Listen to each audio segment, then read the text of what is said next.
सच्चिदानंद भगवान की जय। लक्ष्मी नारायण भगवान की जय।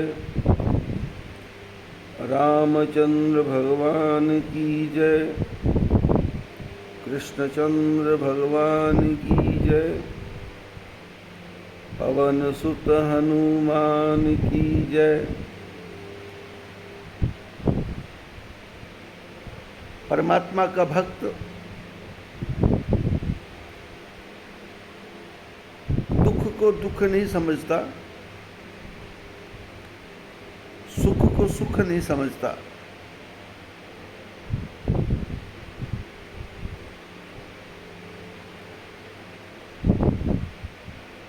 वो दोनों को भगवान का प्रसाद समझता है।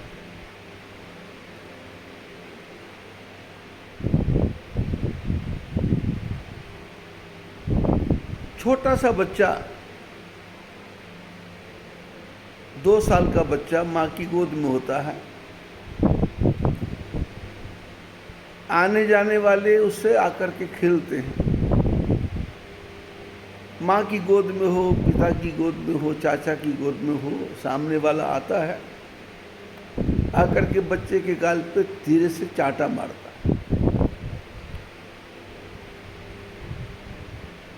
चांटा मारने वाला पुराना है तो बच्चा हंसता है,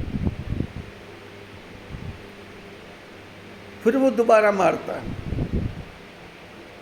बच्चा फिर हंसता है। वो आंखों का डर दिखाता है, बच्चा हंसता है। वो जोर से बोलता है, बच्चा हंसता है। वो बच्चे को अपनी गोद में उठा करके जोर से ऊपर को उछालता है, बच्चा हंसता है। क्योंकि बच्चे को पता है जिसने उछाला है वो संभाल लेगा, वो गिरने नहीं देगा। वो बाहें और फैला लेता है, वो उसको गिरने का भय ही नहीं है, क्योंकि उसको पता है जो सामने वाला है वो मेरे से खेल कर रहा है। चांटा मारे, चाहे डांटे, चाहे आंखें दिखाए, चाहे भय दिखाए, चाहे उछाले, उसको पता है इसके मन में प्रेम है, पर ये वैसे ही दिखा रहा है। पर अनजान आदमी आ गया, पहले तो बच्चा उसकी तरफ देखता ही नहीं है, देख भी ले तो टकटकी लगा के देखता है, अंदर से डरता है, अंदर से कांपता है, अंदर से घबराता है। और एक समय आता है कि वो रोना ही शुरू कर देता है। जिसके पास बच्चा है वो गोदी में लेता है, गले से लगाता है, घूमता है, और बच्चा घूम घूम के उसकी तरफ देखता है, आने वाले की तरफ, फिर रोता है। क्योंकि बच्चे को पता है कि ये पराया आदमी है।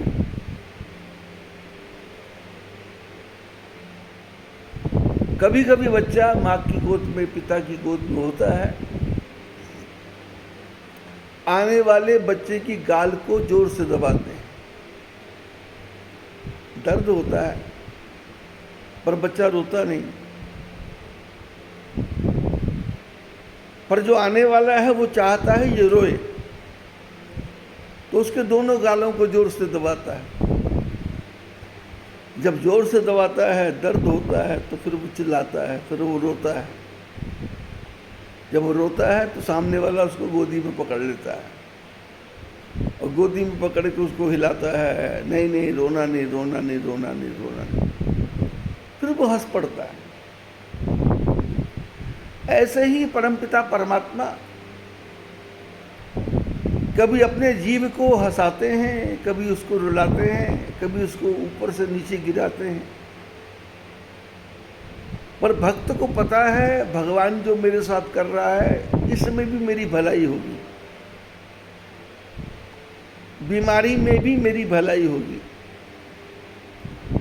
कैंसर में भी मेरी भलाई होगी, मेरी टांग टूट गई तो शायद इसमें भी भलाई होगी, मेरा हाथ टूट गया तो इसमें भी शायद मेरी भलाई होगी। वो शिकायत नहीं करता। लेकिन जो भक्त नहीं है वो विचार करता है कि टांग टूट गई, 40 दिन का प्लास्टर लग गया, अब मेरा समय बर्बाद हो गया, काम कौन करेगा। एक राजा के यहाँ मंत्री रहते थे। मंत्री बहुत बुद्धिमान था, समझदार था, राजा का भला चाहने वाला था।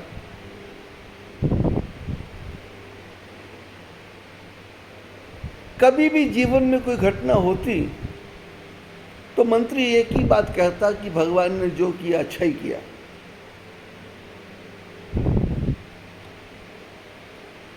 राजा सुनता तो कभी कभी राजा को बुरा भी लगता कि हर बात को अच्छा ही कहता है। कोई मेरे को गाली दे के चला गया, ये कहता अच्छा हो गया।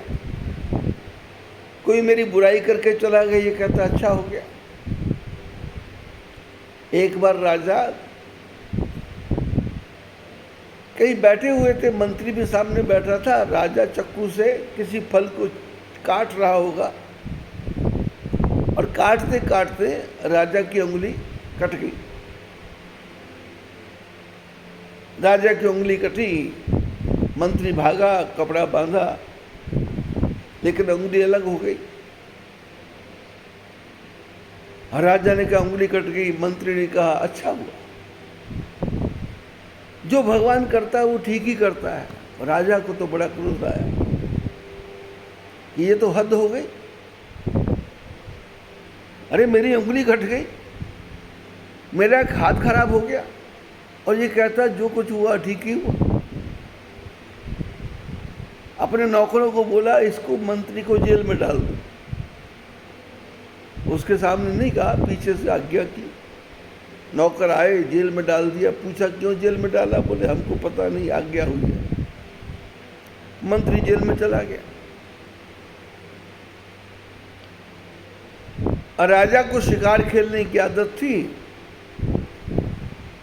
हमेशा मंत्री को साथ लेके जाता था। रास्ते में जंगली लोगों ने राजा को पकड़ लिया, अकेला देख करके। सेना पीछे छूट गई थी, राजा को पकड़ लिया, पकड़ करके ले गए।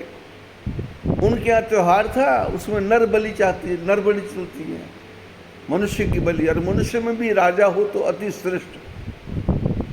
अब तो राजा ही मिल गया।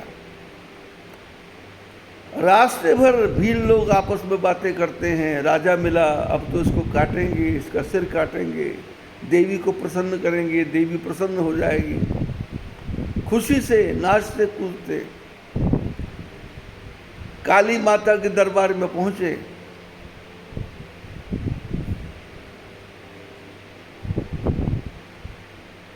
पूजा करवाने वाला ब्राह्मण आया, नर बलि देना है, राजा की बलि देना है। देवी प्रसन्न हुई तो पुरोहित को भी अच्छा लगा कि अब तो हमारी सारी मनोकामनाएं पूर्ण हो जाएंगी। बोले स्नान कराओ इसको। राजा के वस्त्र खोले गए, स्नान करवाया गया। स्नान कराने के बाद में राजा का जो उपचार होता है पूजा के लिए, सुगंधी लगाई जाती है, तेल लगाया जाता है, उबटन लगाया जाता है, वो सारा लगा रहे थे। वो काम था पुरोहित का। जब वो लगा रहा था, लगाते लगाते हाथ पे जब नजर पड़ी तो देखा हाथ की उंगली एक कटी हुई है। पुरोहित ने रोक दिया, बोले इस आदमी की बलि नहीं दी जा सकती। लोगों ने कहा क्यों? राजा है। बोले इसका अंग भंग हो गया, शरीर की उंगली कटी हुई है, इसकी बलि नहीं दी जा सकती, छोड़ दो इसको। लोगों ने छोड़ दिया। राजा प्रसन्न होकर के अपने घोड़े पर बैठ करके अपने घर आया। कि आज अंगुली नहीं कटी होती तो आज तो मेरी बलि चढ़ गई होती, गर्दन कट गई होती, प्राण निकल गए होते। लेकिन जब अंगुली कटी थी तो मंत्री ने कहा था बहुत अच्छा हुआ, और मेरे को बुरा लगा था। महल में आए और आते ही जेल में से मंत्री को बुलाया गया। राजा ने याद किया,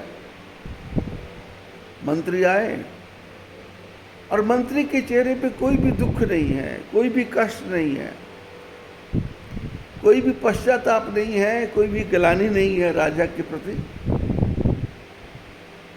कि 2 साल तक मेरे को जेल में रखा, 1 साल तक जेल में रखा, 100 दिन तक जेल में रखा। प्रसन्न हृदय से, प्रसन्न मन से मंत्री आए और राजा के चरणों में प्रणाम किया। सब लोगों को बाहर निकाल दिया। राजा ने मंत्री को पूछा, आप जेल में रहे, आपको कैसा लगा? तो मंत्री ने कहा, ठाकुर जी ने जो किया अच्छा ही किया होगा, भला ही किया होगा, इसमें भी शायद कोई भलाई होगी। तो राजा ने कहा कि देखो भाई,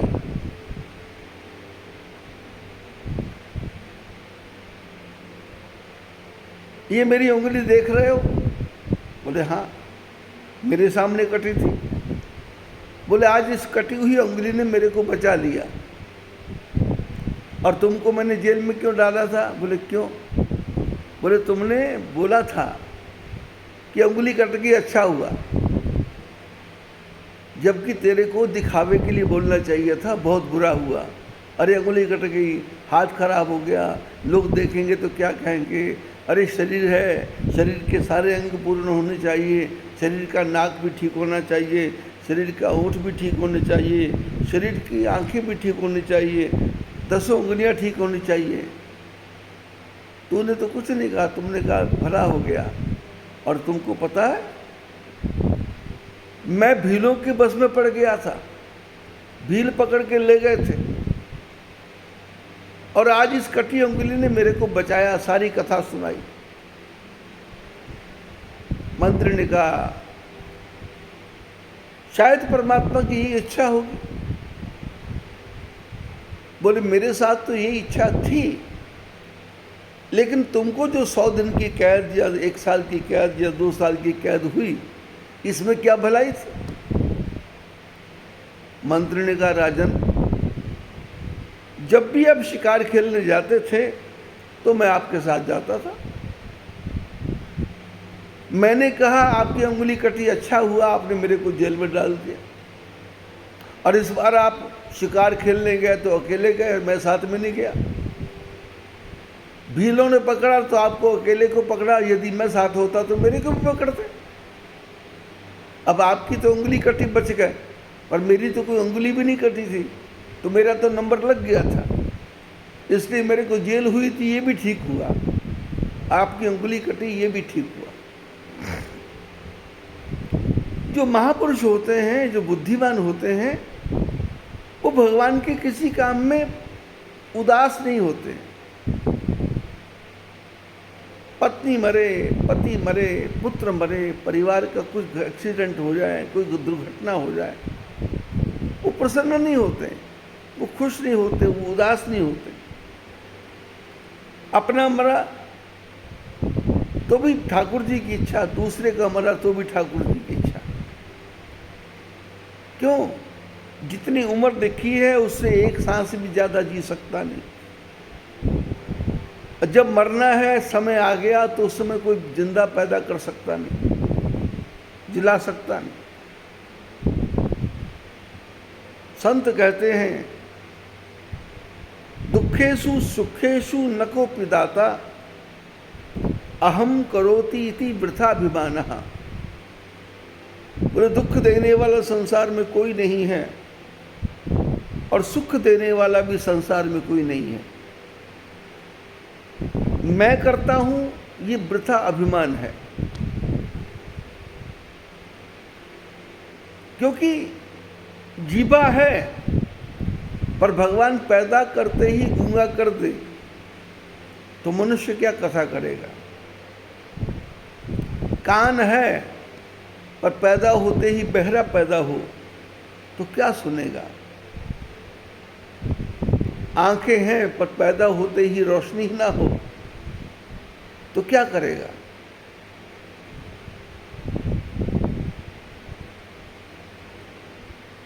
मुंह तो है पर मुंह में दांत ही नहीं होते बच्चों के, कईयों के निकलते नहीं हैं, सड़े हुए दांत निकलते हैं, बेकार के दांत निकलते हैं, टेढ़े मेढ़े दांत निकलते हैं।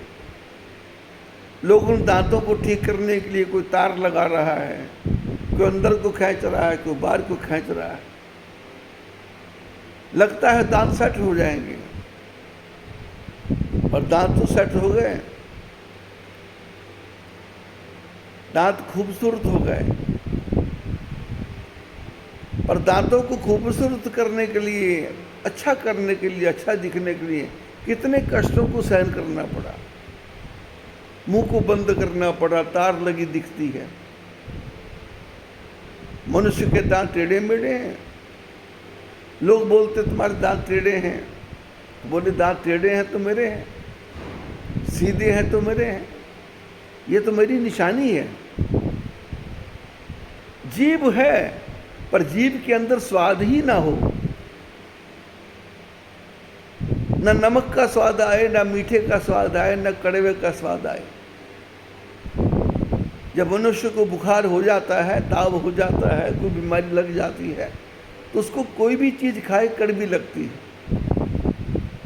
जीभ है पर उसमें मीठा लगना बंद हो जाता है, नमकीन लगना बंद हो जाता है, इमली का स्वाद आना बंद हो जाता है, कड़वा कड़वा मुंह होता है। और कड़वा मुंह होने से खाने का मन नहीं करता, जो खाया है उसको बाहर फेंकने का मन करता है। वही जीभ है। पर जीभ के अंदर स्वाद ही ना हो तो जीभ क्या है? मांस का लोथड़ा है, मांस का टुकड़ा मुंह में पड़ा हुआ है। खाना है तो खाने के लिए लोग दांतों का ऑपरेशन करवाते हैं, कैनाल रूट बनाते हैं, तो क्या करते हैं? रोटी नहीं खा सकता, डॉक्टर बोलता रोटी खाना नहीं। क्या खाना है? बोले जो भी खाना है उसको पीस करके खाओ, लिक्विड बना के खाओ, रोटी को भी मिक्सी में पीस करके खाओ। खाना जरूर है पर दांतों से चबाना नहीं। अब दांतों से चबाया नहीं, मुंह में घूट के पी के पी गया तो जीभ को तो कोई स्वाद आया नहीं। अब जीभ को स्वाद तो तब आएगा जब दांत चबाएंगे और धीरे धीरे चबाएंगे, रस बनेगा, कड़वा बनेगा, मीठा बनेगा। दवाई की गोलियां खाते हैं, मुंह में रखते हैं और पानी पी लेते हैं, गटक जाते हैं। गोली का स्वाद पता नहीं क्यों? गोली के अंदर, गोली के ऊपर कुछ परत चढ़ाई गई है, चीनी की परत, या उसको ढका गया है, उसके अंदर कोई और चीज़ है। यदि गोली मुंह में रहेगी उसका स्वाद कड़वा कड़वा हो जाएगा, और प्रकार का हो जाएगा, निगलने का मन नहीं होगा। कैप्सूल में दवाई डाल दी, मुंह में रखा और पानी पिया, कैप्सूल अंदर चला गया, अंदर जाते अंदर जाके फट गया, जीभ को पता नहीं चला क्या खाया। दिन भर में 20-20 गोलियां खानी पड़ती। अब एक एक गोली का स्वाद कड़वा कड़वा, तो आदमी का मुंह तो कड़वा हो जाएगा। जीभ है पर उसमें 6 रस हैं। भगवान ने शरीर के अंदर 2-2 आंखें बनाई, 2-2 कान बनाए और 2-2 किडनियां बनाई। एक आंख होती तो भी काम चल सकता था, एक कान होता तो भी काम चल सकता था, 2 नाक की जगह एक ही नाक होता तो भी काम चल सकता था, 2 ओंठों की जगह एक ही ओंठ होता तो भी काम चल सकता था। पर भगवान ने अलग अलग बना दिया। आकाश में विमान उड़ता है, उसको एक इंजन का नहीं बनाते, 2 इंजन का बनाते। सड़क पे बस चलती है, उसमें एक ही इंजन है। आकाश में विमान उड़ता है, 2 इंजन है। यदि एक इंजन खराब हो जाए तो 40,000 फुट से नीचे गिरेगा तो कितना बचेगा, कितना फूटेगा, कितना टूटेगा, क्या रहेगा? 2 इंजन। भगवान ने भी मनुष्य के शरीर को ऐसा बनाया, 2-2 इंजन, 2 आंखें, 2 कान और किडनी भी 2। किस लिए? भगवान ने कहा एक फेल होता है तो दूसरा काम करेगा, लेकिन शर्त ये रखी कि कान 2 होंगे पर सांस आएगा तभी दोनों कान काम करेंगे। नाक 2 हैं पर सांस आएगा तभी दोनों नाक काम करेंगे, और किडनी भी 2 है पर सांस आएगा तो ही किडनी काम करेगी। यदि सांस ही नहीं आएगा तो 2 की जगह 4 लगा दो, 4 की जगह 6 लगा दो, 6 की जगह 8 लगा दो, कोई काम नहीं आएगा। शरीर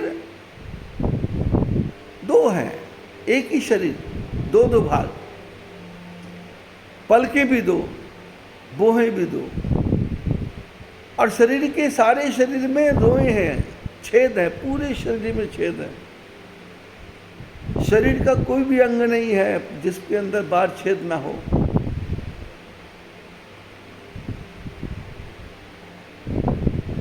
महात्मा लोग चर्चा करते हैं 4 मिले 64 हंसे, बिकसे 60 करोड़। बोले 2 हाथ मेरे जुड़े, 2 हाथ दूसरे के जुड़े, 4 जुड़े, 64 हंसे, 32 दांत मेरे हंसे, 32 दांत दूसरे के हंसे, और बिकसे 60 करोड़।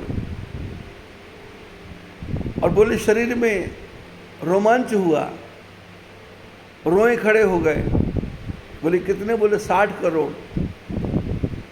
60 करोड़ का मतलब 30 करोड़ मेरे और 30 करोड़ दूसरे के। यदि हम शरीर को देखें तो देखना क्या, देखते ही नहीं है। कभी कभी गर्मी में हम एसी के अंदर जाकर के कमीज खोलते हैं, और कमीज खोलते ही पूरे शरीर के रोए बाल खड़े हो जाते हैं और एकदम सिहरन सी पैदा होती है। या कोई डरावनी बात आके कर दे तो सिहरन हो जाती है।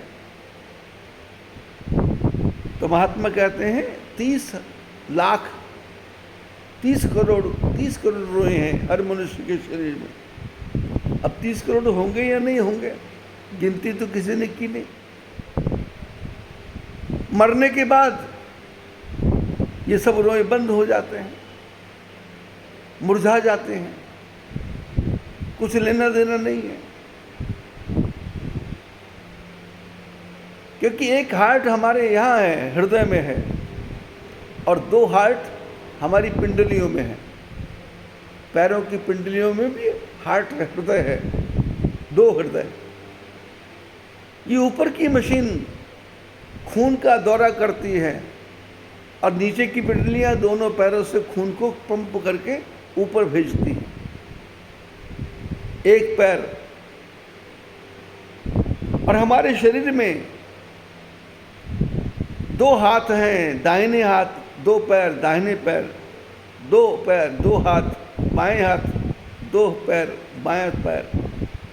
लेकिन हमारे पास दिमाग है एक, और दिमाग के 2 हिस्से हैं। अब 2 हिस्से हैं तो उसमें दिमाग में जो दायां हिस्सा है वो बाएं हिस्से को ऑर्डर करता है, जो बायां हिस्सा है वो दाएं हिस्से को ऑर्डर करता है। और जो दिमाग है उसके अंदर एक बारीक सी एक तार है जिसको स्पाइनल कोड कहते हैं। कोड मैंने तार, वो ऐसी तार है, वो दिमाग से रीढ़ की हड्डियों के अंदर से जाते जाते नीचे पैर की नसों से जाते जाते पैर के अंगूठे तक जाती है। एक ही तार है। वो तार दब जाए तो आदमी के पैर सुन्न हो जाएंगे। कभी कभी बैठे बैठे पैर सुन्न हो जाता है, कभी बैठे बैठे हाथ सुन्न हो जाता है। जब सोते हैं तो पूरा शरीर ही सुन्न हो जाता है, बेहोश। जब तक होश में रहेगा शरीर, तब तक शरीर को स्वप्न आएगा, विचार आएंगे, निद्रा नहीं आएगी, लेना देना याद आएगा, बातें याद आएंगी, प्रवचन याद आएंगे, घटनाक्रम याद आएगा, ऐसी ऐसी बातें याद आएंगी जिसका शरीर से कुछ लेना देना नहीं है। इसका मतलब नींद नहीं आ रही। जब नींद आती है तो शरीर सुन्न हो जाता है। आदमी लेटे लेटे पैर पे पैर रख करके लेटता है थोड़ी देर तक, और उसके बाद में धीरे धीरे जब नींद आती है तो हाथ जो ऊपर रखा है कंधे जैसे, वो धीरे धीरे नीचे चला जाता है। पैर जो ऊपर रखा है वो धीरे धीरे नीचे चला जाता है और फिर वो सीधा हो जाता है। आदमी सोता है तो कपड़ों को ठीक करके सोता है, टांगों को समेट के सोता है, लेकिन जब नींद आती है टांगे किधर गई, हाथ किधर गया, पैर किधर गया, शरीर किधर गया। और जो भी आदमी सोता है उसका मुंह टेढ़ा हो जाता है और टेढ़ा होकर के उसके मुंह के यहाँ से पानी की धारा निकलने लग जाती है। जो खाया है, जो पिया है, उसकी लार निकलती है, वो हर एक आदमी को मुंह से निकलेगी। जब तक जिंदा था तब तक वो लार अंदर जाती थी क्योंकि जिंदा था, जीभ काम करती थी। लेकिन जब सो गया मैंने मर गया, शरीर से अलग हो गया, अब शरीर काम नहीं करता, आत्मा परमात्मा काम कर रही है। आंखें देख नहीं रही हैं, कान सुन नहीं रहे हैं, ढोल बज रहे हैं, इसको पता ही नहीं है। चारों तरफ शोर मचा हुआ है, पर इसको तो इतनी जोर की नींद आई है, इसको कोई पता नहीं। लोग बातें कर रहे हैं, लोग चर्चा कर रहे हैं, लोग मजाक कर रहे हैं विवाह के समय में, लेकिन घर का मालिक लगा हुआ है किसी काम में, थक गया और जाके सोफे पे बैठ गया और पढ़ते ही उसको नींद आ गई। लोगों ने कहा सो गया, बोले सोने दो। सब लोग बातें करते हैं पर उसको कोई पता ही नहीं।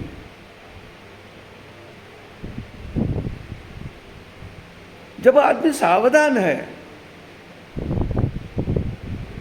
तो लार बाहर नहीं आएगी। जब आदमी निद्रा में चला गया, मुंह में से पानी निकल रहा है, पूरा यहाँ कचरा आ गया और आंखों में से कचरा बाहर आने लग जाता है। आदमी जब उठता है तो मुंह पर पानी डालता है, टावल से धोता है, साफ करता है। यदि जिंदा रहते हुए, जागते हुए आदमी के मुंह से पानी निकलने लग जाए तो बुरा लगता है। लेकिन जब आदमी की उम्र 70 साल, 75 साल, 80 साल हो जाती है, शरीर शिथिल हो जाता है, तो उसके मुंह से भी पानी टपकने लग जाता है। तो घर के लोग धीरे से आकर के रुमाल से उसको पोंछ देते हैं।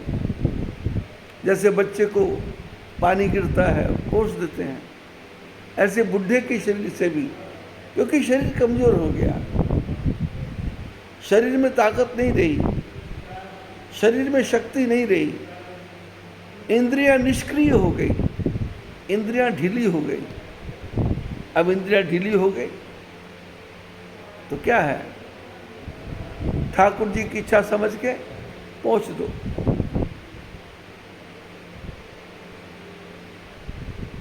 ये सब इंद्रियां ठीक रहे, मन ठीक रहे, बुद्धि ठीक रहे, विचार ठीक रहे, और कैसी भी रहे, तो जो भक्त है वो कहता है भगवान की इच्छा, ठाकुर जी की इच्छा, परमात्मा की इच्छा। आदमी वही है लेकिन लकवा मार जाता है। अब लकवा मार गया तो उठ नहीं पाता, बैठ नहीं पाता, चल नहीं पाता, बोल नहीं पाता। शरीर वही है, लेकिन वो स्पाइनल कॉर्ड, जो सिर के अंदर स्पाइनल कॉर्ड थी, वो नस दब गई, हाथ सुन्न हो गया, पैर सुन्न हो गया। डॉक्टर के पास गए, पैर सुन्न होता है तो डॉक्टर अपने पैसा बनाने के लिए बोलते हैं तुम्हारी रीढ़ की हड्डी में गैप हो गया। गैप वैप कुछ नहीं होता, उनको पैसा बनाना है, ऑपरेशन करवा लो, दवाई खा लो। और आजकल एक नई बीमारी चली है, थायराइड। डॉक्टर के पास औरत चली जाए तब वो थायराइड है, आदमी चला जाए उसको थायराइड है। अब थायराइड क्या चीज़ है कुछ पता ही नहीं। तुम्हारा मोटापा बढ़ता जा रहा है, थायराइड है, तुम पतले होते जा रहे, थायराइड है। अरे थायराइड वायराइड कुछ नहीं है, पैसा कमाने की कला है उनकी। और आदमी सोचता है थायराइड की गोलियां खाऊंगा ठीक हो जाऊंगा। गोलियां खाने से काम नहीं बनेगा, गालियां खाने भी से भी काम नहीं चलेगा, संयम से काम चलेगा, संयम से। शास्त्रों में कहा रुत भूख मित भूख, थोड़ा खाओ और थोड़ा बोलो, ठोक ठोक के मत खाओ, जितना पेट में आता है उतना ही खाओ, क्योंकि उससे ज़्यादा पेट में जाते ही, जैसे ही हवन के कुंड में आहुति धीरे धीरे डालें तो अग्नि प्रकट होती है, आहुति जलती जाती है, कमरे में धुआं नहीं होता।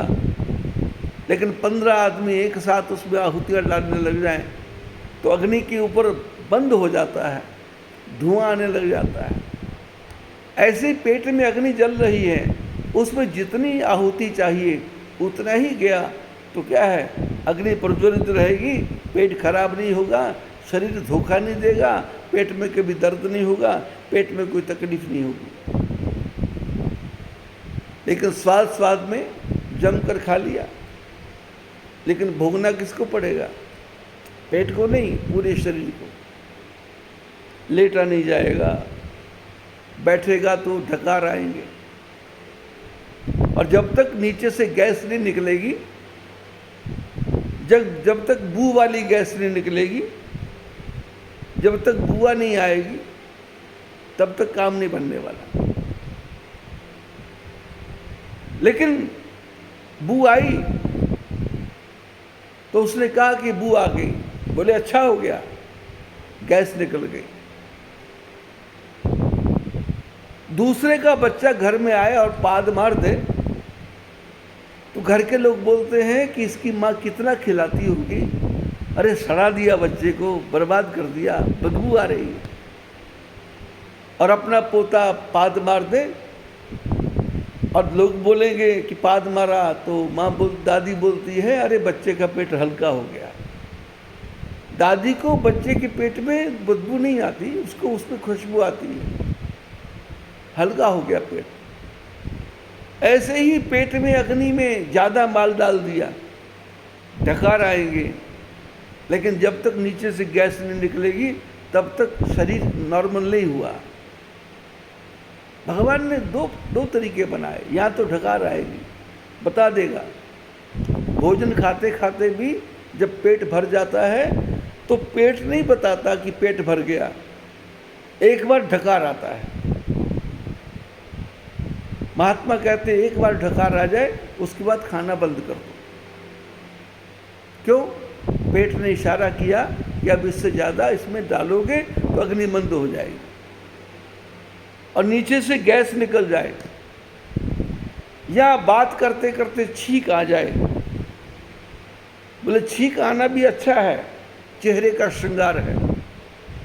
ढकार आना भी अच्छा है, शरीर का श्रृंगार है। और नीचे से गैस निकलना भी अच्छा है, शरीर का श्रृंगार है। कुछ भी बुरा नहीं है।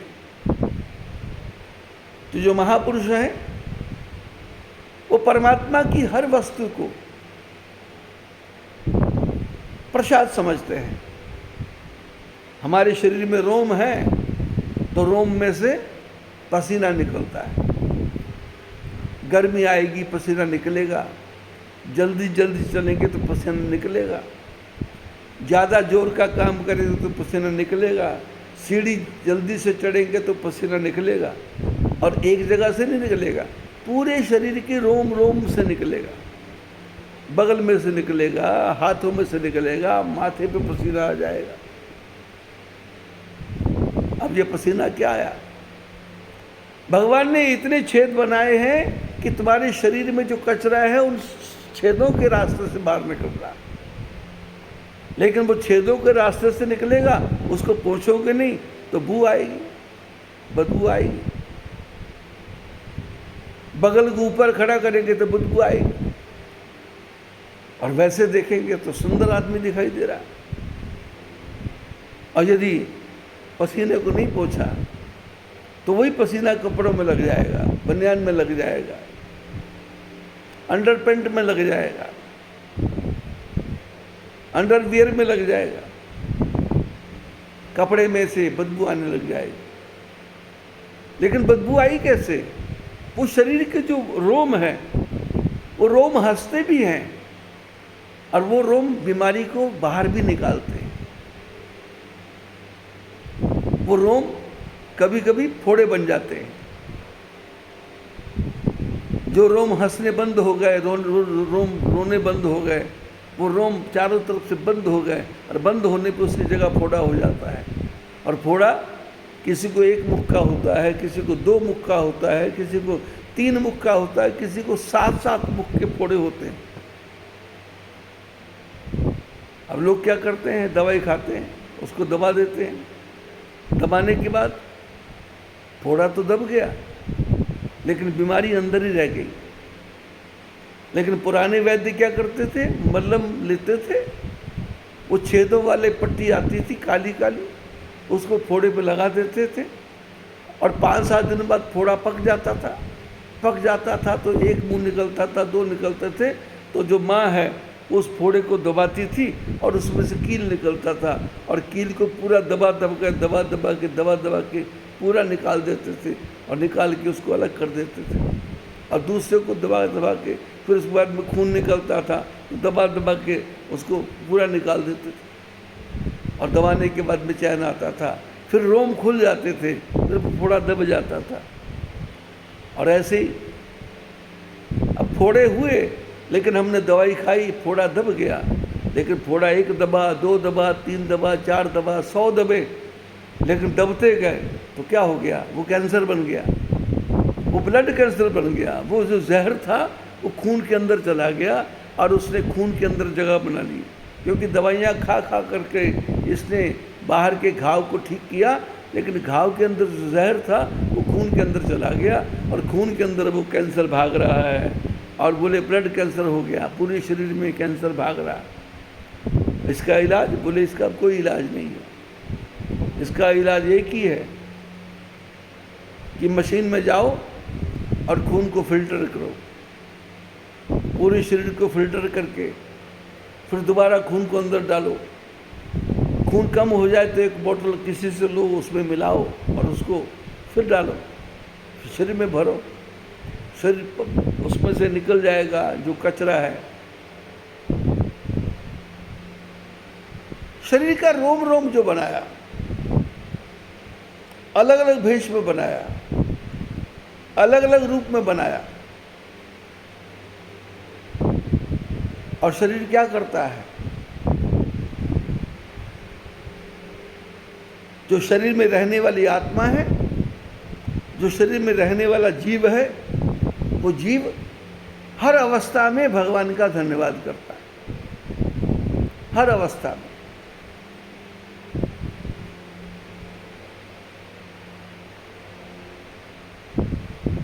लगभग 36 साल पहले प्रयागराज में कुंभ था और मेरे मन में विचार आया कि कुंभ महात्माओं के लिए लगाएंगे, किसी गृहस्थी को नहीं बुलाएंगे। कैंप लगाया और उसके बाद बोर्ड लगा दिया कि जो महात्मा हो वो यहाँ आके रह सकता है। एक रसोईया रख दिया, उसके साथ एक और नौकर रख दिया। महात्मा आने लगे, एक कैंप में 6 महात्मा। ऐसे 10-15 कैंप लगाए थे, 90 महात्मा, 100 महात्मा की व्यवस्था कर रखी थी।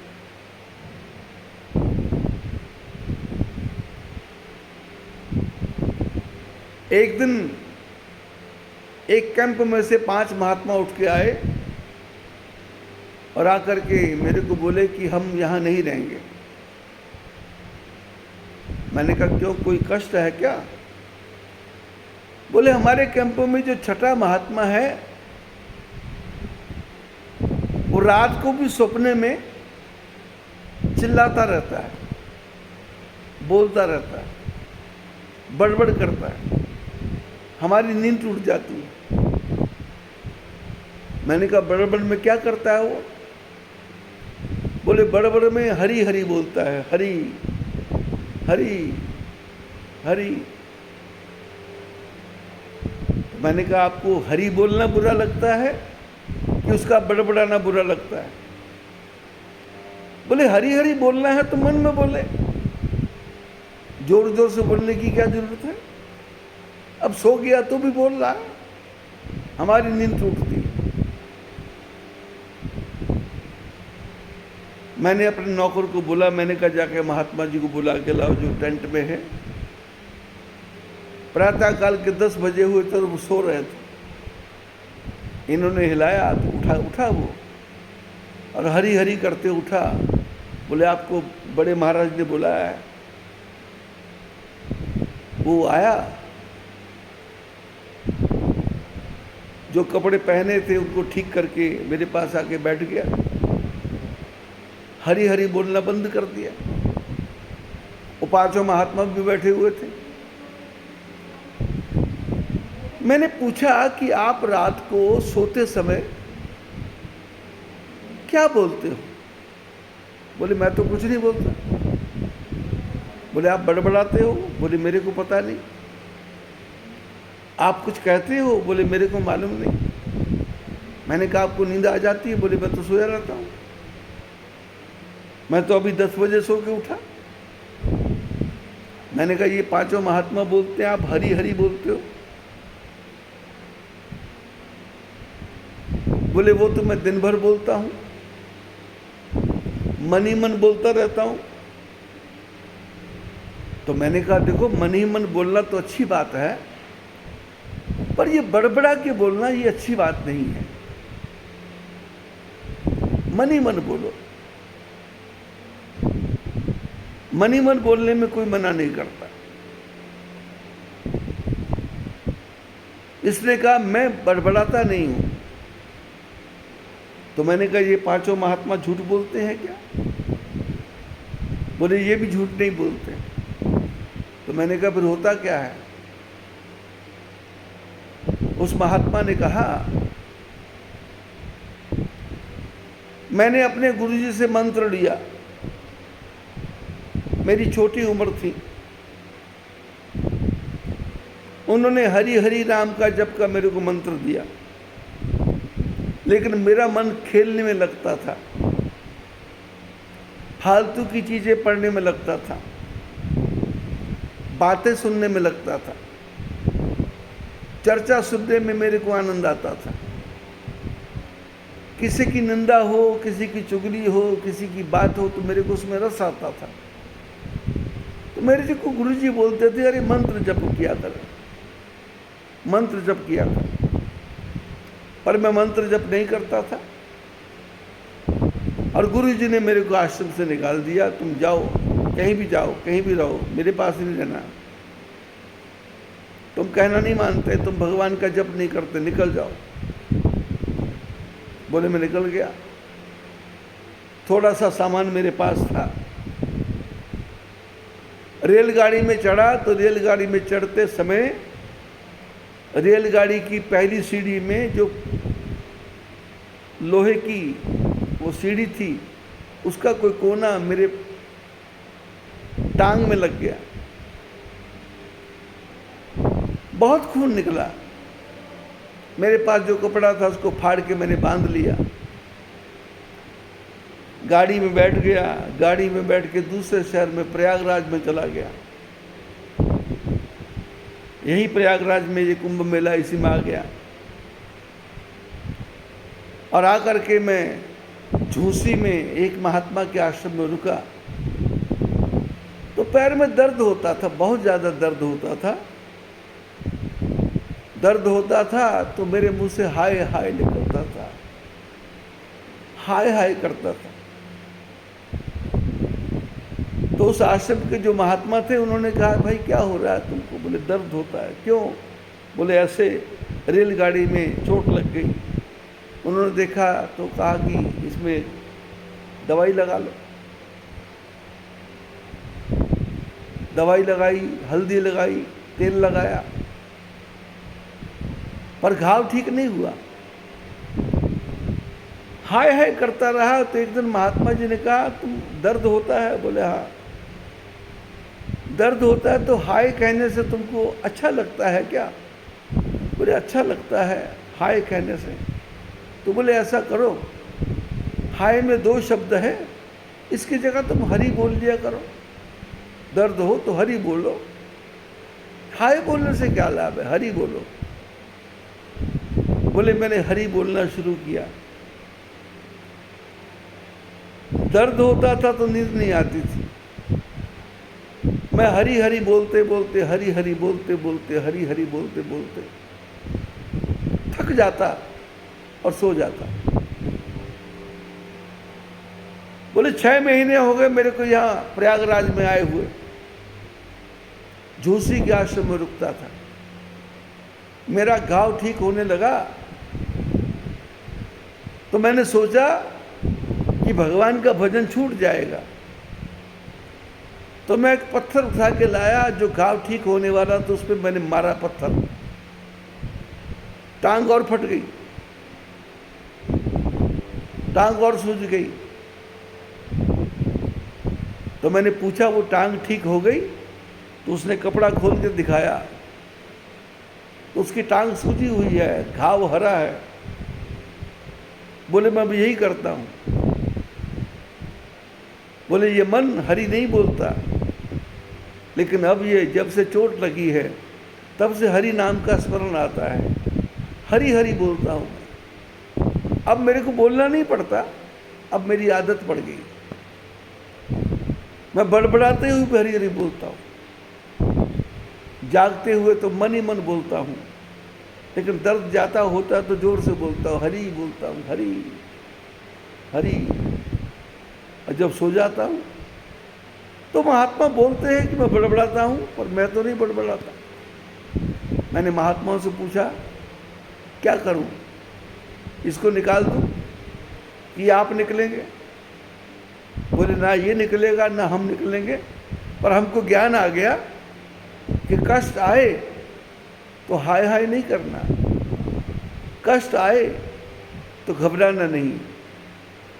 जो महापुरुषों के लक्षण हैं, विपत्ति धैर्य अथा अभ्युदय क्षमा, सदसि वाक्पटुतः युधि विक्रमा, यशसि चाभिरुचिर व्यसनम श्रुतो प्रकृति सिद्धम इदम ही महात्मा नाम। बोले जो महात्मा होते हैं, जो महापुरुष होते हैं, वो विपत्ति में धैर्य रखते हैं, घबरा नहीं जाते, हड़बड़ा नहीं जाते। गाड़ी पलटे, चाहे एक्सीडेंट हुए, चाहे आग लगे, चाहे पानी आए, चाहे बाढ़ आए, घबराएगा नहीं वो। विपत्ति धैर्य, धैर्य के साथ विचार करना कि इसका हल क्या है, इसका सल्यूशन क्या है। विपत्ति धैर्य मथा अभ्युदय क्षमा। बड़े बड़ा बन गया तो क्षमा करना आना चाहिए। ये नहीं कि हमेशा क्रोध में रहना है, गुस्से में रहना है।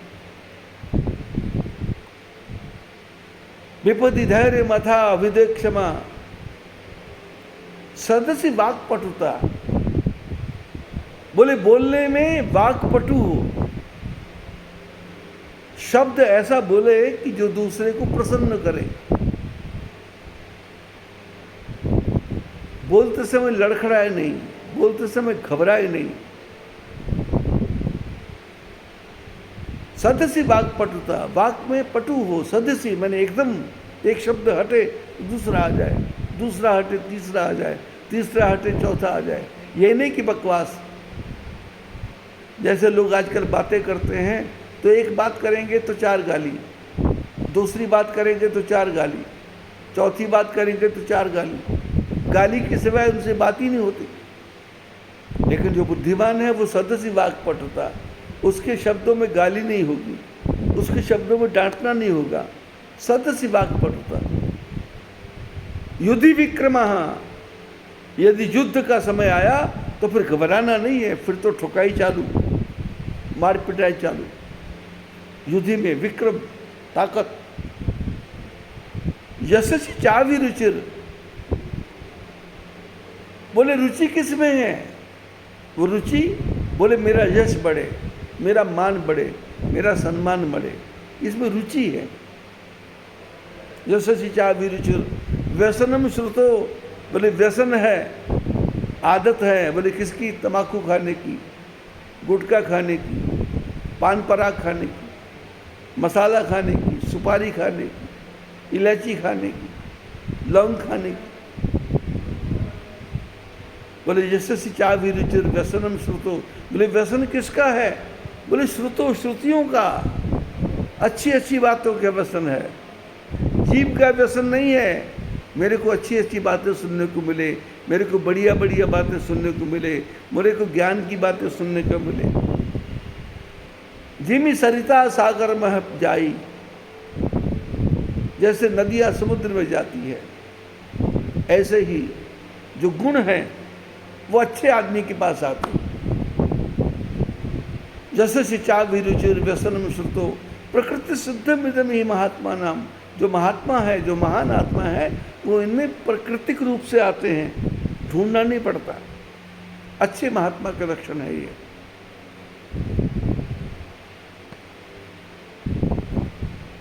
व्यसन क्या है? श्रुतियों को सुनना, पुराणों को सुनना,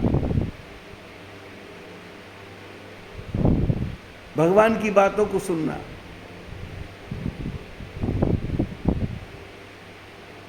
जिनके श्रवण समुद्र समाना, कथा तुम्हारी सरित वर्णाना, भर ही निरंतर होई न पूरे, तिनके ही तुम कह गृह रूरे। बोले जिनके कान समुद्र के समान हैं और तुम्हारी कथा नदियों के समान है।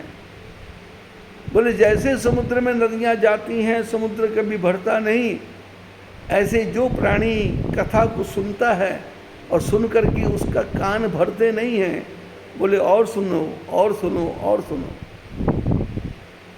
बोले हे प्रभु, आप उनके हृदय में जाके निवास करो। पैर में दर्द हुआ तो हरि हरि बोलना है, बुखार आया तो हरि हरि बोलना है, दुख आया तो हरि हरि बोलना है, कष्ट आया तो हरि हरि बोलना है, संसार के प्राणी साथ छोड़ के चले गए तो हरि हरि बोलना है। हम लोग देखते हैं जब भी कोई आदमी मरता है तो उसके पीछे लोग राम नाम सत्य बोल के चलते हैं। राम नाम सत्य है, क्यों? शास्त्रों का सार है। यदि कोई बिछड़ता है तो रोना नहीं है, राम नाम सत्य बोलना है, भगवान का नाम लेना है, परमात्मा का नाम लेना है, प्रभु का नाम लेना है। और जब तक वो मरे जल नहीं जाए, राम राम सुनाना है। सब लोग राम राम सुनाएंगे। किसको? मुर्दे को। मुर्दे को नहीं, उसकी जो आत्मा निकल के घूम रही है उसको राम राम सुनाएंगे, क्योंकि जीवन भर उसने राम राम किया ही नहीं है। इसलिए बोले हम राम राम करते हैं, उसका फल इसको दे देते। कभी कभी क्या होता है, किसी आदमी के प्राण नहीं निकलते, किसी स्त्री के प्राण नहीं निकलते, प्राण अटक जाते हैं। तो जो लोग बैठे होते हैं, ब्राह्मण लोग या घर के लोग या परिवार के लोग, वो किसी महिला को बोल देते, किसी पुरुष को बोल देते, अरे तुम एकादशी का व्रत रखते हो, अपनी एकादशी का पुण्य इसको दे दो। तो हाथ में पानी लेकर के बोलता है कि मैंने आज तक जितनी एकादशी की उसका पुण्य इसको मिल जाए, और ऐसा कहते उसके प्राण निकल जाते। अपने पुण्य दूसरे को दे करके उसके प्राणों का अंत करना। आदमी मर गया, उसके पीछे पीछे राम नाम सत्य बोलने जाना है। अब राम नाम सत्य बोलने से क्या है, चारों तरफ के लोग भी सावधान हो जाते हैं। जो दुकानों में खड़े हैं, जो मकान में हैं, जो ऊपर गप्पे मार रहे हैं, राम नाम सत्य की आवाज़ आई, वो खड़े हो गए। खड़े होकर क्या देखा, कोई मुर्दा जा रहा है। अब मुर्दा जा रहा है तो महिलाओं ने सिर ढकना शुरू कर दिया, बच्चों के सिर पे हाथ रखना शुरू कर दिया, बुढ़ों ने भी सिर पे हाथ रख लिया, हाथ ऊपर चला गया। क्यों? बोले इसकी आत्मा की छाया हमारे ऊपर ना पड़ जाए, इसकी आत्मा की छाया, ये पता नहीं कैसी आत्मा है, शरीर से निकली है, ये हमारे पीछे ना पड़ जाए, प्रेत आत्मा ना बन जाए, इसलिए सिर ढक लेते, दिखाई ना दे।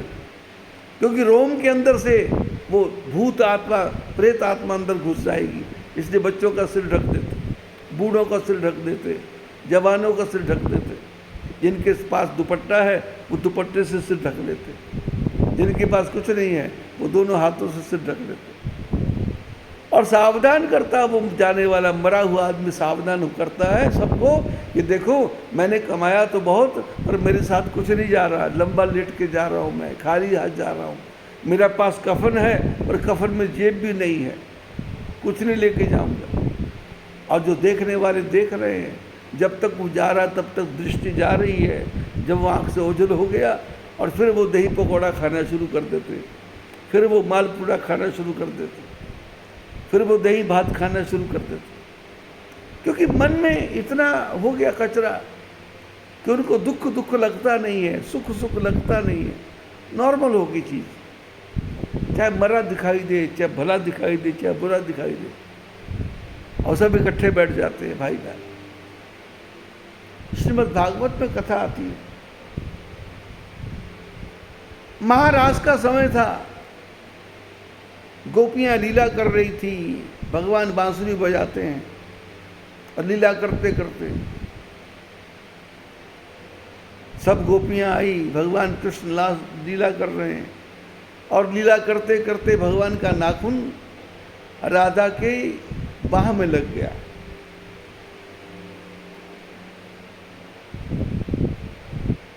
खून निकला, किसी को पता भी नहीं चला। 1 साल बाद फिर महाराज आई,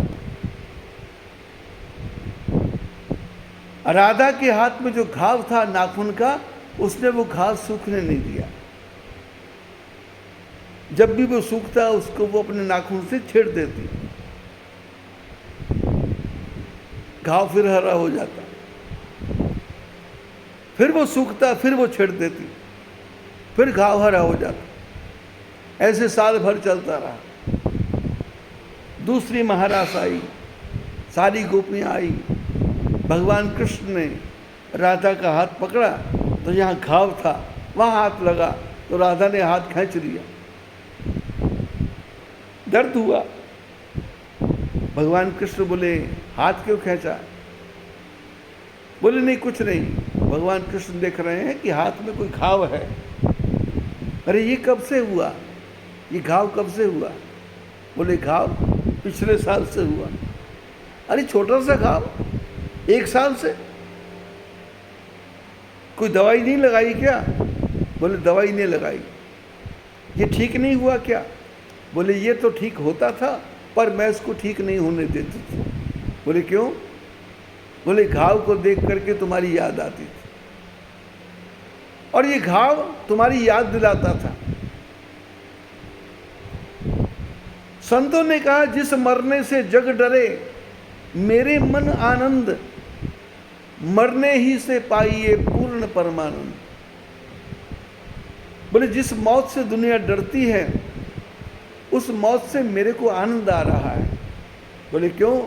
बोले मौत आएगी, मृत्यु आएगी तो परमपिता परमात्मा की प्राप्ति होगी, मरने ही से पाइए पूर्ण परमानंद, पूर्ण परमानंद की प्राप्ति होगी, पूर्ण परमात्मा की प्राप्ति होगी। इसलिए मौत से घबराना नहीं, दर्द से घबराना नहीं, दुख से घबराना नहीं, कष्ट से घबराना नहीं। क्यों? ये कष्ट मेरे परमात्मा का दिया हुआ है, ये दुख मेरे परमात्मा का दिया हुआ है, ये परेशानी मेरे परमात्मा की दी हुई है। मेरे रोने को आए जो तुझको हंसी तो रो रो के मैं तुझको रिझाया करूं। भगवान यदि मेरे रोने पे तुम खुश हो तो मैं रो रो के तुमको प्रसन्न करूं। मेरे को हंसने की कोई आवश्यकता नहीं पर तुम प्रसन्न होने चाहिए। बच्चे के गाल पे चूटी मारी, बच्चा रो रहा है और जोर से रो रहा है और सिसक सिसक के रो रहा है पर लोग प्रसन्न हो रहे हैं। एक बार लोग गाल पे चोटी मारते हैं, दोबारा फिर आ रहे हैं इसको पता है इसने वही काम करना है, ये खड़ा रहता है, वो फिर अपना काम करते हैं, बच्चा फिर हंसता है, फिर रोता है, फिर उसकी गोदी में जाता है। ऐसे ही जो मनुष्य हैं वो परम पिता परमात्मा की गोदी में रहता है। वो दुख को दुख समझता नहीं, सुख को सुख समझता नहीं, दोनों को ही भगवान का प्रसाद समझता है और हर अवस्था में कहता है लक्ष्मी नारायण भगवान की जय।